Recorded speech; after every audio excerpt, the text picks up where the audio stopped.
এমকাও তাড়াতাড়ি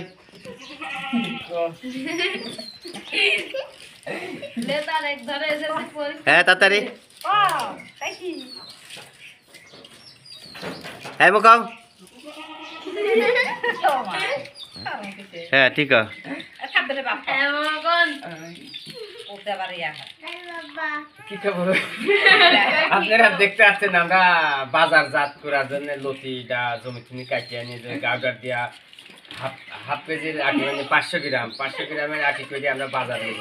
আর এই লতিগুলা আলাদা জমি, এগুলা একটু বয়স হয়েছে তো লতিগুলা গাছগুলা উপরে উঠছে দেখি লতিগুলা একটু খাটো হয়েছে। আর এগুলা আলাদা জমি কবলে লম্বা হওয়া ধরছে, দেখছেন 1.5-2 হাত করে হতে যাচ্ছে, আরো এতখানি করে হবে কিছু কিছু লতি এরকম সিস্টেমে দেখতে আসছেন আপনারা।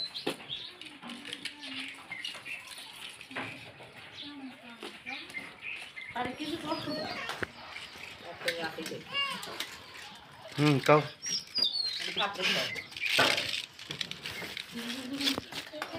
খাও। সুপ্রিয় দর্শক, আপনারা দেখতে পাচ্ছেন লতি গাছ করছে একবারে পানিতে একের লতি।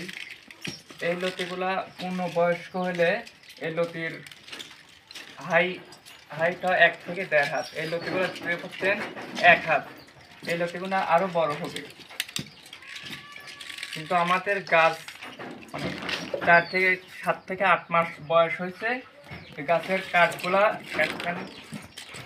মাটি থেকে এতখানি উপরে হচ্ছে, তাই জন্যে লতিগুলা একটু ছোট হচ্ছে। আরো শীতকাল থেকে একটু মানে কেবল গরমকাল পড়া শুরু করছে, এই জন্য এই লতিগুলা হালকা ছোট দেখা যাচ্ছে। কিন্তু 10 থেকে 15 দিনের মধ্যে এই লতিগুলা সব লতি 1 থেকে 1.5 হাত লম্বা হবে। সুপ্রিয় দর্শক দেখতে পাচ্ছেন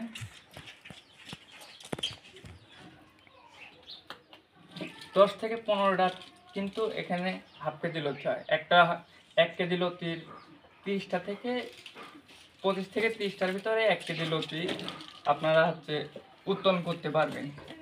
এই লতিগুলো দেখছেন, এই লতিগুলো হচ্ছে পূর্ণবয়স্ক। এই লতি দেখতে পাচ্ছেন 1 থেকে 1.5 হাত কিংবা 2 হাত লম্বা হয়েছে, এটাই পূর্ণ লতি। আপনারা যখন লতি কাটবেন তখন দেখবেন যে মাথায় দেখুন এই যে এরকম পাতা গজাবে, তার আগে আপনারা লতিগুলা কাটবেন, তাহলে বাজারজাতকরণ ভালো হবে, লতির মানগুলো ভালো হবে।